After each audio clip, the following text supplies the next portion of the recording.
Anime fans அனைவருக்கும் வணக்கம். இன்றைக்கி நம்ம காயில்டு டிராகன் அப்படின்னு சொல்லிட்டு ஒரு புது அனிமே பார்க்க போகிறோங்க. ஸோ எல்லா அனிமேல வரா மாதிரியும் இதுலேயும் பார்த்தீங்கன்னா ஒரு பெரிய நிலப்பரப்பு, ஒரு காண்டினெண்ட்டை காட்டுறாங்க. அதுக்கு பேர் வந்து யூலான் காண்டினென்ட். அதில் எப்பவும் போல் பல ராஜ்யங்கள் இருக்குது. அவங்களுக்குள்ளே தீராத சண்டை அப்படிங்கிறது நடந்துக்கிட்டே இருக்குது. எதுவும் புதுசு கிடையாது. ஆனால் இந்த கதை ஆரம்பிக்கிறது ஒரு பர்டிகுலர் ஃபேமிலியை பேஸ் பண்ணி தான். அந்த ஃபேமிலியோட பேர் பாரூச் ஃபேமிலி. அதில் நம்ம ஹீரோடைய பேர் பார்த்தீங்கன்னா லின்லே. என்னடா கின்லே வாட்டர் பாட்டில் மாதிரி சொல்கிற அப்படின்னு நீங்கள் கேட்கலாம். ஆனால் அதுதான் பேர். எபிசோட் ஆரம்பத்திலே நம்ம ஹீரோ பார்த்தீங்கன்னா குட்டி பையன் தான், இன்னொருத்தவங்க கூட சண்டை போட்டுட்ருக்கான். ஆக்சுவலாக இவன் உள்ளூர் பையன், அவன் சண்டை போட்டுட்ருக்கான் இல்லையா, அவன் பார்த்தீங்கன்னா வெளியூர்லேருந்து வந்த பையன், மர்ச்சன்ட் போல தெரியுது. சுற்றி இருக்க பசங்களாம் என்ன சொல்கிறாங்க, டே அவன் வெளியிலேருந்து வந்த பையன், நம்ம வந்து விட்டுறக்கூடாதுரா, நம்ம மான மரியாதை போயிடும் அப்படிங்கிற மாதிரி ஏற்றி விட இவனுமே அதுக்கேற்ற மாதிரி சண்டைலாம் போடுறான். நம்மளால் நம்ம நல்லா தான் அடிக்கிறாப்புல. ஆனால் கடைசியாக ஒரு பஞ்ச் ஒன்று பண்ணுறான் பாருங்கள். அந்த குண்டு பயபுலைக்கு ஒன்றுமே ஆகலை. அந்த குண்டு பயபுல என்ன சொல்லுது, டே நான் ஒரு லெவல் 1 வாரியர், என்ன நீ அண்டர் எஸ்டிமேட் பண்ணாது அப்படிங்குது. அதுக்கப்புறம் நம்ம ஹீரோக்கு சரியான அடி, ஹல்க் ஸ்மாஷ்லாம் போட்டு அடிக்கிறாங்க அவன். சரி நம்ம லின்லேவை கின்லே பாட்டில் மாதிரி முடிச்சு விட்டாங்க அப்படின்னு பார்த்தா நம்மால் வீறு கொண்டு அப்போ தான் ஏஞ்சிக்கிறாப்புல. விடாமுயற்சி விஸ்வரூப வெற்றிங்கிற மாதிரி ஏஞ்சி நிற்கிறான். அதுக்கப்புறம் என்ன, வாங்கின அடியெல்லாம் திரும்ப கொடுக்க வேண்டியது தான். மறுபடியும் பார்த்தீங்கன்னா அதே மாதிரி ஒரு பஞ்ச் அடிக்கிறாங்க. அந்த குண்டு பைப்பில் அப்படியே நிற்கிது. ஆனால் இந்த வாட்டி டெக்னிக்கை மாற்றி செம்ம அடி அடிக்கிறான். அதுக்கு மேலே அந்த பையனால் தாங்க முடியல, நான் தோத்துட்டேன் அப்படின்னு ஒத்துக்கிறான்ப்பா. இப்போ அங்கே இருக்க இன்னொரு பையன் அவன் சொல்கிறான், சரிப்பா நீ ஜெயிச்சிட்ட ஒத்துக்கிறேன், இன்னொரு நாள் உன்னை பார்த்துக்கிறேன்னு சொல்லிட்டு இவன் ஜெயிச்சதுக்கு ரிவார்ட்ஸான் ஆப்பில் கொடுத்துட்டு போகிறான். நம்ம ஹீரோ அந்த ஆப்பில் அங்கே இருக்க பசங்களுக்கெல்லாம் கொடுத்துட்டான். இப்போது விஷயம் என்னென்னா, இன்றைக்கி ஒரு டெஸ்ட் ஒன்று நடக்க போகுது. அந்த டெஸ்ட்டில் எப்படியாவது பாஸ் ஆகணும் அப்படின்னு யோசிக்கிறான்ப்பா. அந்த டெஸ்ட்டுக்கு பேர் என்ன அப்படின்னா டிராகன் பிளட் வாரியர் ஆகிறதுக்கான ஒரு டெஸ்ட் தான் அது. ஆக்சுவலாக இன்னொரு பக்கத்தில் அவங்க அப்பாவை காட்டுறாங்க. அந்த மனுஷனுமே ரொம்ப கவலையாக நின்றுட்டுருக்காரு. ஏன்னா இவங்க குடும்பத்தில் பல ஜென்ரேஷனாக, சொல்லணுன்னா ஒரு 4-5 ஜென்ரேஷனாகவே இந்த டிராகன் பிளட் வாரியர்ஸ் அப்படிங்கிறவங்க வரவே இல்லையாமா. ஸோ இவருமே பார்த்தீங்கன்னா லெவல் 6 வாரியர் தான். அதுக்கு மேலே இவரால் போக முடியல. அதான் மனுஷன் சொல்கிறான், இவரோட பையனுக்கு டிராகன் பிளட் வாரியர் ஆகணும் அப்படிங்கிறது தான் ஒரு மிகப்பெரிய கனவாக இருந்துகிட்டு இருக்கு. சின்ன வயசுலேருந்து அதை பற்றி மட்டும் தான் யோசிச்சுட்டு இருந்திருக்கான். ஸோ இவர் வந்து பரூச் ஃபேமிலியோட ஹெட்டு, அது மட்டும் இல்லாமல் இந்த பையனுக்கு அப்பா. ஸோ எப்படியாவது அவனோட கனவு அப்படிங்கிறது நிறைவேறணும்னு சொல்லிட்டு மனுஷன் யோசிச்சுக்கிட்டு இருக்கான். இவங்களோட அந்த பிளட் லைன் பவர் அப்படிங்கிறது எங்கேருந்து வருதுன்னா, ஒரு அசூர் டிராகன் இருக்காமா, அதிலிருந்து ஆரம்பிச்சது தான் இது எல்லாமே. அதாவது முதல்ல வந்து அந்த டிராகன் பிளட் வாரியர் அவர் என்ன பண்ணியிருக்காரு, மிகப்பெரிய டிராகன்ஸ் கூடலாம் சண்டை போட்டு அதை வீழ்த்திருக்காரு. அதுக்கப்புறமா வந்த 2வது வாரியர் அவர் ஒரு டிராகனே வந்து கட்டுப்படுத்தி ஏகப்பட்ட சாதனைகளை செஞ்சுருக்காராமா. 3வதாக கடைசியாக வந்த அந்த ஒரு மனுஷன் பார்த்தீங்கன்னா இந்த ஹோலி அலையன்ஸ் இருக்கும்ல, அது கூட சேர்ந்துக்கிட்டு டார்க் அலையன்ஸை எதிர்த்து பயங்கரமாக சண்டை போட்டிருக்காரு. அதுக்கப்புறமா என்ன ஆயிருக்கு, இவங்க ஃபேமிலியில் வந்தவங்க யாருக்குமே அந்த பிளட் லைன் பவர் அப்படிங்கிறது இல்லாமல் போச்சு. இப்போ கடைசியாக இவங்க ஃபேமிலி கொஞ்சம் கொஞ்சமாக கீழே போய்கிட்டு இருக்கான். இப்போது இவனுக்கு டெஸ்ட் எடுக்க வேண்டிய அந்த ஒரு தருணம்ங்க. இவங்க அப்பா தான் டெஸ்ட் அப்படிங்கிறத வைக்கிறாரு. அவர் கையில் வந்து பார்த்தீங்கன்னா ஒரு டைமண்ட் மாதிரி இருக்குது. அது அங்கே இருக்க ஒரு வாலில் வச்ச உடனே ஒரு லைட் ஸ்பியர் மாதிரி உருவாகுது. அந்த லைட் ஸ்பியருக்குள்ளே இருந்து ஒரு டிராகன் டேகர் மாதிரி வெளியில் வருது, அதாவது கத்தி மாதிரி. அதில் இவன் என்ன பண்ணுறான், இவனோட பிளட் அப்படிங்கிறத விட்ட உடனே அது ரியாக்ட் ஆக ஆரம்பிக்குதுங்க. பயங்கர பிரைட்டான லைட் அப்படிங்கிறது அங்கே ஃபார்ம் ஆகுதுங்க. இந்த பையன் பாஸ் ஆகிட்டோம் அப்படின்னு நினைக்கிறான். பட் ஆனால் அன்ஃபார்ச்சுனேட்லி அந்த டெஸ்ட்டை வந்து அவன் பாஸ் ஆகலை.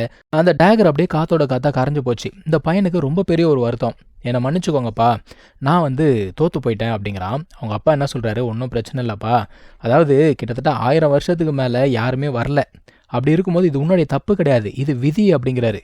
இவங்க பேசிக்கிட்டே இருக்கும்போது அந்த இடத்துக்கு ஒருத்தன் வரான். அவன் யாரா அப்படின்னா, இவங்க நிறைய சிலைகள்லாம் வச்சுருப்பாங்கல்ல, நிறைய புராதான சிலைகள், அதெல்லாம் வாங்குறதுக்கு வந்திருக்கான். ஏன்னா இவங்க ஃபேமிலி ரொம்ப கீழே போய்கிட்டே இருக்குது, கையில் காசும் இல்லை.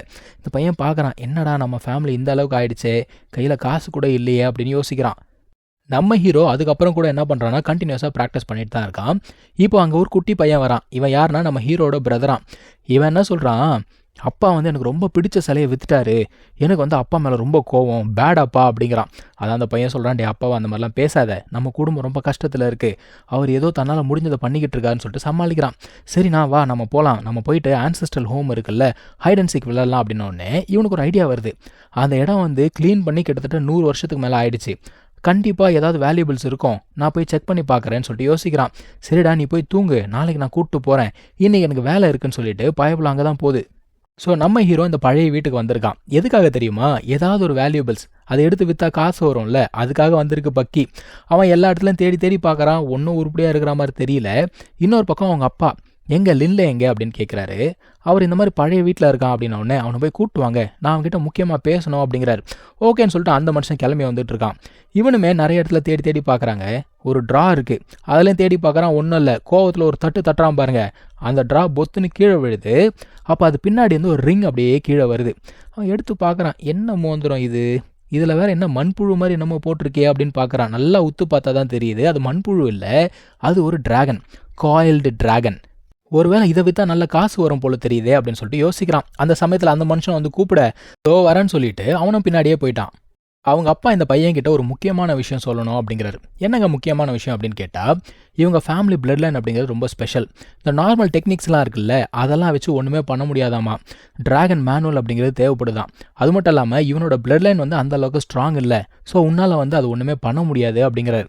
இப்போ என்ன அர்த்தம் அப்படின்னா, இவன் வாழ்க்கையில் லெவல் 6 அப்படிங்கிறத மட்டும் தான் ரீச் பண்ண முடியும். அதுக்கு மேலே இவனால் போக முடியாது. இவன் மட்டும் கிடையாது, இவங்க அப்பா, இவங்க தாத்தா, இவங்க கொள்ளு தாத்தா, இவங்க எல்லாமே லெவல் 6 வாரியர்ஸாக தான் இருந்திருக்காங்க. இந்த பையன் என்ன சொல்கிறான், ஒன்றும் பிரச்சனை இல்லைப்பா, நான் கண்டிப்பாக வந்து ஏதாவது ஒரு வழி கண்டுபிடிப்பேன், நான் கண்டிப்பாக ஸ்ட்ராங் ஆவேன் அப்படிங்கிறான். நம்ம ஹீரோ அவங்க அப்பா கிட்ட சொன்ன மாதிரியே கண்டினியூஸாக பார்த்தீங்கன்னா ட்ரைனிங் பண்ண ஆரம்பிக்கிறான். எப்படி ட்ரைனிங் பண்ணுறான்னா சாதாரணமாக இல்லை, அங்கே கூட நிறைய பசங்க ட்ரைனிங் பண்ணுறாங்க. அவங்கெல்லாம் பார்த்துட்டு இவன் மனுஷனா மிஷினான்னு கேட்குற அளவுக்கு ட்ரைனிங் பண்ணுறான். அதாவது மற்றவங்கலாம் சோர்ந்து போய் உட்காருவாங்கல்ல, அப்போவுமே இந்த பாய்புல பாட்டுக்கு ட்ரைனிங் பண்ணிக்கிட்டே இருக்கும். இதை குறை சொல்கிற ஒரு கூட்டமும் அங்கே இருக்குன்னு வச்சுக்கோங்க. இப்போ அடுத்தது இந்த லெவல் 1 வாரியர் ஆகிறதுக்கு இவங்களுக்கு ஒரு டெஸ்ட் வைக்கிறாங்க. லெவல் 1 இல்லை, ரேங்க் 1 வாரியர். அதில் இந்த பசங்க என்ன பண்ணுறானுங்க, நார்மலாக வைக்க வேண்டிய கல்லை மாற்றி ரொம்ப ஸ்ட்ராங்காக இருக்க ஒரு கல்லை வச்சுட்டானுங்க. ஏன்னா அந்த கல்லை அடித்து உடச்சா மட்டும்தான் இவனால் டெஸ்ட்டை பாஸ் பண்ண முடியும். கண்டிப்பாக கல் உடையாது அப்படின்னு நினச்சிட்டு இருக்காங்க. ஆனால் நம்ம ஹீரோ அடித்த அடியிலேயே அந்த ஒரு ராக் வந்து கிராக் விட ஆரம்பிக்குது. என்னடா கிராக் விட்டுடுச்சு அப்படின்னு பார்க்குறானுங்க. அந்த எக்ஸாமினருக்கும் தெரிஞ்சு போச்சு, இது வந்து நம்ம வச்ச கல் இல்லை அப்படிங்கிறது மனுஷனுக்கு தெரிஞ்சிருச்சு. அவருமே சொல்கிறாரு, இல்லைடா இது அந்த கல் இல்லை அப்படின்னு சொல்கிறாரு. ஆனால் நம்ம ஹீரோ கை விடலைங்க. உடச்சே தீர்வுன்னு சொல்லிட்டு மனசை ஒருநிலைப்படுத்தி மறுபடியும் அடிக்கிறான் பாருங்க. கல் பீஸாக போயிடுச்சு. ஸோ இவன் டெஸ்ட்டை பாஸ் பண்ணிட்டான், லெவல் 1 வாரியர் ஆயிட்டான்னு சொல்லிட்டு அவர் அனௌன்ஸ் பண்ணிட்டாரு. இப்போது ஒருத்தன் கல்லை மாற்றி வச்சான் பாருங்க, அவனுக்கு நம்ம ஹீரோ பாஸ் ஆகிட்டான் அப்படிங்கிறது பொறுக்கல. அவன் போய் கத்துறான், இது எப்படி சாத்தியம், இதெல்லாம் வாய்ப்பே இல்லை, இவன் ஏமாத்திருக்கான், இவனுடைய திறமையை வச்சுக்கிட்டு இவனால் அந்த கல்லை உடைக்கிறதுக்கு வாய்ப்பே கிடையாது, இவன் ஃபேமிலியோட சீக்ரெட் டெக்னிக் எதையோ பயன்படுத்தியிருக்கான், இது வந்து பொய் அப்படி இப்படின்னு கத்துறான். அந்த மனுஷன் சொல்கிறாரு, இவன் எந்த அளவுக்கு ட்ரைனிங் பண்ணான் அப்படிங்கிறத நானே பார்த்துருக்கேன். அது மட்டும் இல்லாமல் அந்த கல்லை யார் மாற்றி வச்சாங்க அப்படிங்கிறத நான் சும்மா விட மாட்டேன், கண்டிப்பாக இன்வெஸ்டிகேட் பண்ணுவேன் அப்படிங்கிறாரு. இருந்தாலும் அவன் கத்திக்கிட்டே இருக்காங்க, இதெல்லாம் வந்து பொய், நீங்கள் வந்து ஏமாத்துறீங்க, அவன் வந்து சீக்ரெட் டெக்னிக்கை பயன்படுத்தியிருக்கான் அப்படி இப்படின்னு சொல்லிட்டு கண்டினியூஸாக கத்திக்கிட்டே இருக்கான். அவனை இழுத்துட்டு போயிட்டாங்க வச்சுக்கோங்க. இப்போது இவர் போயிட்டு அவங்ககிட்ட பேசலாம் அப்படின்னு பார்க்கும்போது இன்னொரு மனுஷன் ஓடி வராரு. என்னையா அப்படின்னு கேட்டால், மேஜிக்கல் பீஸ்ட் வந்திருக்கு அட்டாக் பண்ணுறதுக்கு, தயவு செஞ்சு வாங்க ஹெல்ப் பண்ணுங்க அப்படிங்கிறாப்புல. தோ வரண்டான்னு சொல்லிட்டு மனுஷன் ஓட்டான். இந்த பையனும் பார்க்குறான், மேஜிக்கல் பீஸ்டா நானும் பார்க்கணுமேனு சொல்லிட்டு இவனும் பின்னாடியே போயிட்டான்.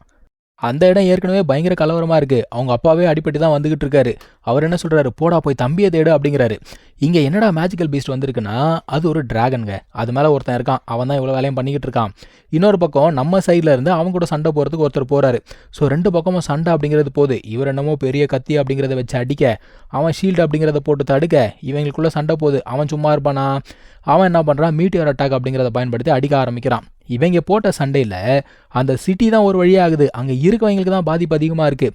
இப்போது நம்ம ஹீரோ அவன் தம்பியை தேடிட்டு இருந்தான்ல, அந்த பையன் என்னடானா இவனை நோக்கி வேகமாக ஓடி வந்துட்டு இருக்கான். டே வராத போடானாலும் கேட்கல. இவனுங்க போட்ட சண்டையில் கல்லெல்லாம் உடஞ்சி விழுந்து நம்ம ஹீரோ அந்த கல்லை தாங்கி பிடிச்சிக்கிட்டு இருக்கான். அவனோட தம்பி கீழே இருக்கான் மயக்கமாக. அவனால் ஒன்றுமே பண்ண முடியல, நகரக்கூட முடியலங்க. இது பத்தாததுக்கு அவன் மேலே வேறு ஏதோ குத்தி இருக்குது, கம்பியா குச்சியா அப்படிங்கிறது தெரியல. என்னடா இது, என்னால் ஒன்றுமே பண்ண முடியலையே, நான் ரொம்ப வீக்காக இருக்கனே அப்படின்னு யோசிக்கிறான். இது பத்தாததுக்கு இன்னொரு பெரிய பாறை இவனை நோக்கி உருண்டு வருது. விடமாட்டேனான்னு சொல்லிட்டு குத்தி இருக்கிறத பிடிச்சி தூக்கி போட்டு அவன் தம்பியை தூக்கிட்டு அப்படியே வெளியில் வராங்க. அவனை ஒரு மூலையில் தூக்கி போட்டான். அவ்வளோதான், இன்றைக்கி நம்ம சொல்லி முடிஞ்சிச்சு அப்படின்னு நினைக்கும் போது அந்த ரிங்கு வச்சிருந்தால அதில் பிளட் அப்படிங்கிறத பட்டு அது ஆக்டிவேட் ஆகுது. அது உடனே ஒரு ஷீல்டை போட்டு இவனை காப்பாத்திருச்சு. அதுக்குள்ளே இருந்து ஒருத்தர் வராரு. இவர் வந்து மேகஸா. அந்த மனுஷன் யாரா என்னை எழுப்பினது அப்படிங்கிறாரு. இந்த பையன் காப்பாத்துங்க அப்படின்னு சொல்லிட்டு மயக்கம் போட்டு விழுந்துட்டான். அந்த மேகஸ் பார்க்கும்போது ஒரு விஷயத்தை நோட்டீஸ் பண்ணுறாரு. இவன் மேலே 3 விதமான எனர்ஜி, அதாவது ஃபயர், விண்ட், அதுக்கப்புறம் அர்த்து, இந்த 3 எனர்ஜியுமே கேதர் ஆகுது.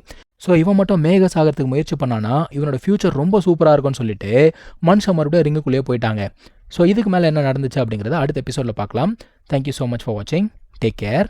பை.